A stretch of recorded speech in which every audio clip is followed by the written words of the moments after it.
Résistance ukrainienne et il y a ces Russes qui, pour maintenir le rythme des combats, ont besoin d'armes. C'est ce que nous dit en tout cas les Américains qui l'affirment à nouveau hier. Dernier fournisseur en date, la Corée du Nord, Benjamin Cruard. Oui, alors ils avaient exprimé de forts soupçons. Là maintenant, ils ont visiblement des certitudes. C'est ce qu'explique John Kirby, le porte-parole de la défense américaine. Et il donne quelques détails. Écoutez ça. Aujourd'hui, nous pouvons confirmer que la Corée du Nord a effectué une première livraison d'armes à Wagner, qui a payé cet équipement. Le mois dernier, la Corée du Nord a livré en Russie des roquettes d'infanterie et des missiles destinés à être utilisés par Wagner. Alors évidemment, et Wagner et la Corée du Nord nient. Mais ce qui est intéressant, c'est qu'il parle du mois de novembre. Il dit le mois dernier. Mois de novembre, à la frontière entre la Russie et la Corée du Nord, près de Vladivostok, tout à l'est. Regardez les images satellites qu'on a eues. On a eu cette image. Donc là, vous avez la frontière. Vous avez eu un train qui a été repéré ici et qui a fait ce trajet de la Corée du Nord vers la Russie, qui se trouve de ce côté. Alors le train n'est pas énorme, hein. Il y a trois voitures, 3 wagons, une locomotive. Mais cet échange ferroviaire, pile au moment où on parle de livraison d'armes, avouez que c'est assez troublant. Autre question, Benjamin, ces livraisons d'armes, est-ce qu'elles pourraient, on dit bien pourraient, changer le cours de la guerre ? Alors, on parle beaucoup d'obus pour l'instant dans cet échange d'armes, mais si on appelle la Corée du Nord une boutique militaire, regardez, il y a pas mal de choses qui pourraient intéresser les Russes. Des milliers de chars, des lance-roquettes multiples, des blindés, des missiles de différentes portées. Simplement, pour l'instant, d'après les Américains, tout cela reste assez modeste. Nous estimons que la quantité de matériel livré à Wagner ne change pas la dynamique du champ de bataille pour l'instant parce qu'il prévoit de nouvelles livraisons. Ça vous fait sourire, Oui, ça me fait sourire. Je crois qu'il ne faut pas se laisser abuser par les chiffres absolument incommensurables qui viennent de nous être présentés. Rendez-vous compte, pour maintenir en condition 5000 MLRS, c'est ce que j'ai vu tout à l'heure, mais il faut mobiliser des centaines de gens en permanence pour être sûr qu'au moment où on va utiliser sortir ces moyens-là, ils vont fonctionner.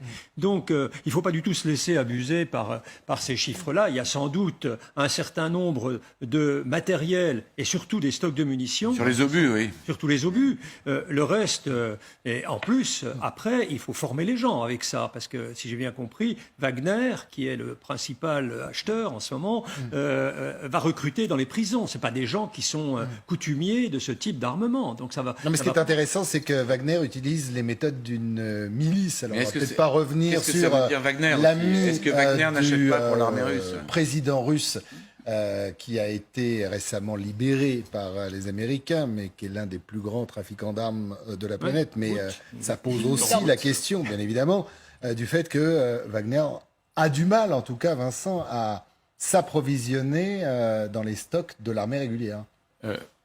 Et la volonté de Prigojine est de démontrer en quelque sorte l'avantage comparatif, alors d'abord de ses hommes au combat.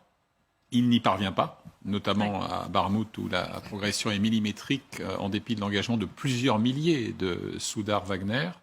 Et également son aptitude à mobiliser des réseaux qui auraient vocation en quelque sorte à suppléer les carences et les défaillances chroniques de l'armée russe. Et ça s'inscrit dans sa volonté d'autopromotion, d'être un acteur politique reconnu et pas seulement un ancien traiteur du Kremlin ou de Saint-Pétersbourg reconverti dans le métier des armes.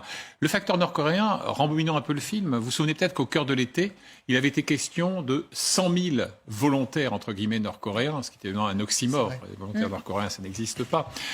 Mais d'abord, il n'y a jamais été question de soldats. Mais en réalité, ce qu'offrait Pyongyang, c'était des travailleurs précisément appelés à bosser sur les chantiers de reconstruction. On n'en sort pas post-guerre.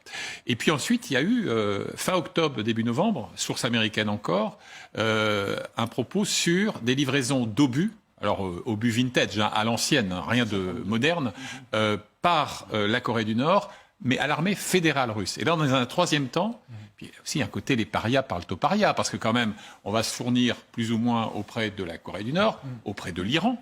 Souvenons-nous des drones Shahed 131, 136, qui ont été un marqueur de la reprise des bombardements aveugles russes sur les grandes villes ukrainiennes.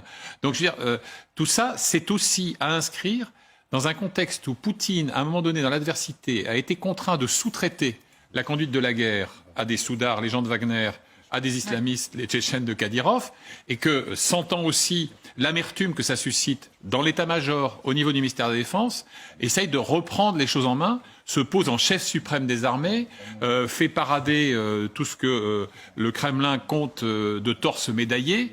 Mais est-ce que ça veut dire pour autant qu'on fait avec ça une force cohérente, opérationnelle, etc. Non, parce que ces gens sont en rivalité. C'est ça, Xavier, c'est Wagner pour Wagner ou c'est Wagner pour le compte de la Fédération de Russie? On se posait la question aussi. On peut tout imaginer, mais là, effectivement, moi, j'adhère totalement à la démonstration de Vincent. En fait, on peut schématiser ça en disant Prigojine veut démontrer que le privé est plus fort, son organisation à lui est bien plus forte que l'organisation nationale, militaire, l'armée russe. Et en l'occurrence, il vise clairement Shoigu, il pourrait avoir comme prétention de prendre un jour sa place si jamais ça se termine bien. Après, quand on voit le train, si ce sont des obus, les livraisons sont vraiment minimales, si c'est bien ce train-là qui a livré du matériel à la Russie depuis la Corée. Alors oui, Xavier, je suis d'accord, mais on va écouter justement quelqu'un d'important. S'il y a 10 trains comme ça par jour, effectivement. Voilà.